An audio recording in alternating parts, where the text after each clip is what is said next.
nuk do ta besosh kush është i dashuruar me ty.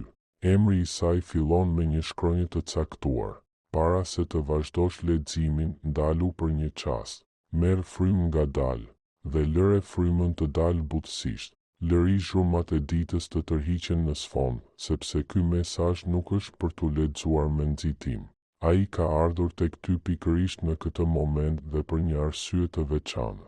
Në jetën tënde po shpaloset një e vërtetë e qetë, një e vërtetë e fshehur nën heshtje, distancë dhe ndjenja të pathëna.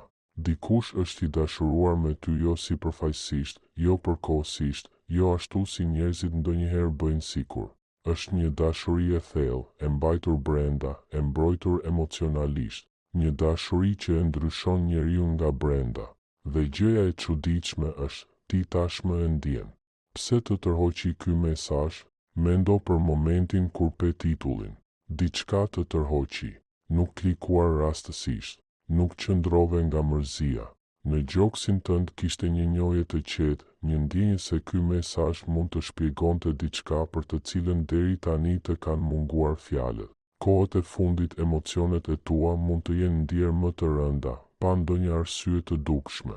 Ndoshta ke menduar pa pritur për dikë, ndoshta ke ndjerë praninë e dikujt energjikisht, emocionalisht, madje edhe në heshtje.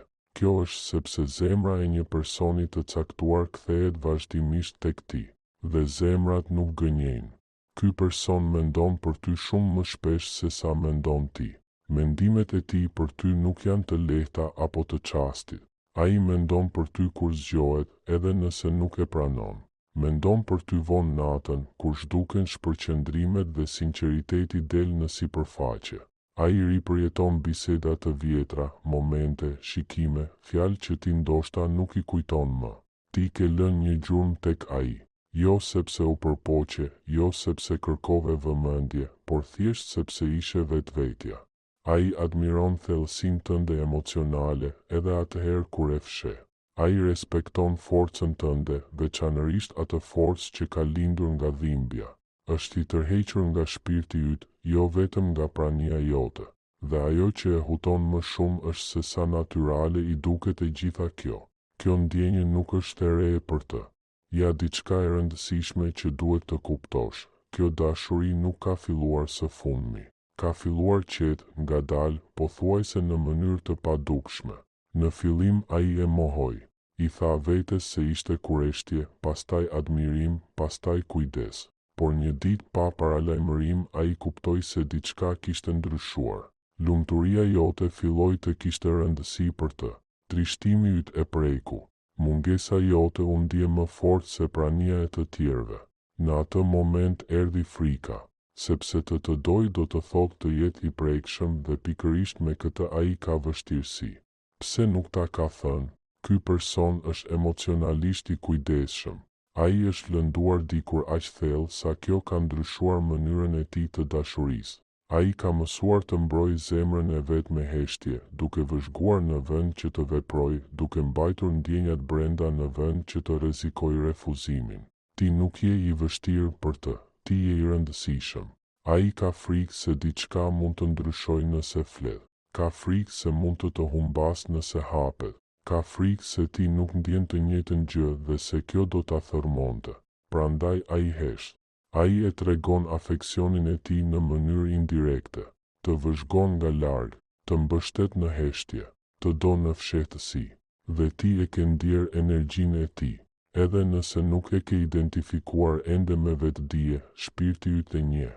A ke vënë re valë të papritura emocionesh, momente nostalgjie që nuk i përkasin kujtimeve të tua, ndjenjen se dikush po mendon për ty ose po të mbron pa një arsye të dukshme? Kjo është një lidhje emocionale që udhëton pa fjalë. Kur dikush mendon intensivisht për ty, sidomos kur ndjenjat janë të shtypura, ajo energji nuk zhduket, ajo të arrin në mënyrë të hollë. Ndoshta si një rëndesë në zemër, si një shtys për të kontrolluar telefonin, si një emër që papritur shfaqet në mendjen tënde, si një qetësi e çuditshme e përzier me mall. Kjo nuk është rastësi. Tani përqendrohu te emri. Lejo frymën të qetësohet. Mos i detyro mendimet e tua. Lëre shkronjën e parë që vjen natyrshëm të ngrihet butësisht në vetdijen tënde, jo atë që do, por atë që ndjen.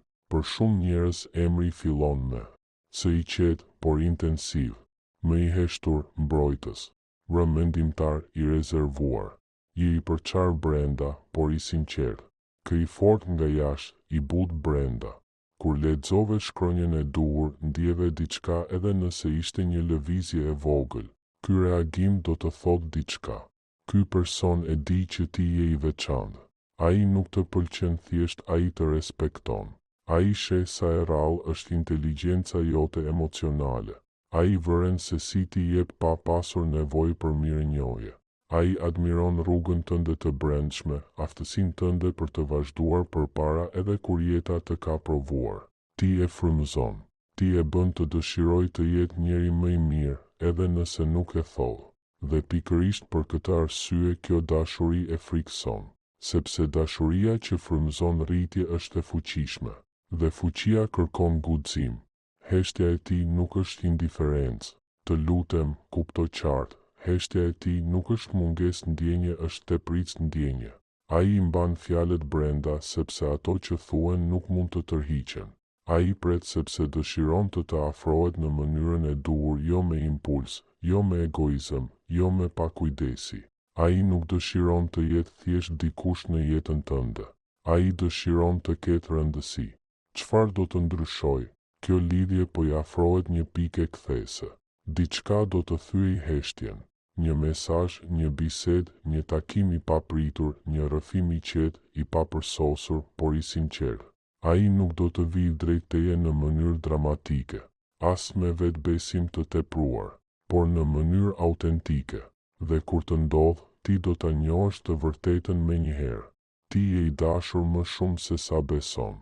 Nëse ndonjëherë je ndier i padukshëm, ky mesazh është për ty.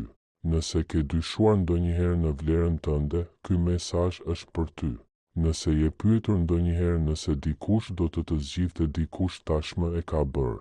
Qetësisht, me durim, thellë. Nëse kjo dashuri bëhet histori që do të jetosh apo një mësim që do ta marrësh me vete, kjo tani varet nga ti. Por tani ti e di të vërtetën. Dikush është i dashuruar me ty, dhe emri fillon me shkronjën që ti ndjeve. Dhe kjo lidhje nuk ka mbaruar as pak. Nëse ta pëlqeu ky video, mos harro të lësh një pëlqim, ta ndash dhe të abonohesh në kanalin ton. Faleminderit për mbështetjen.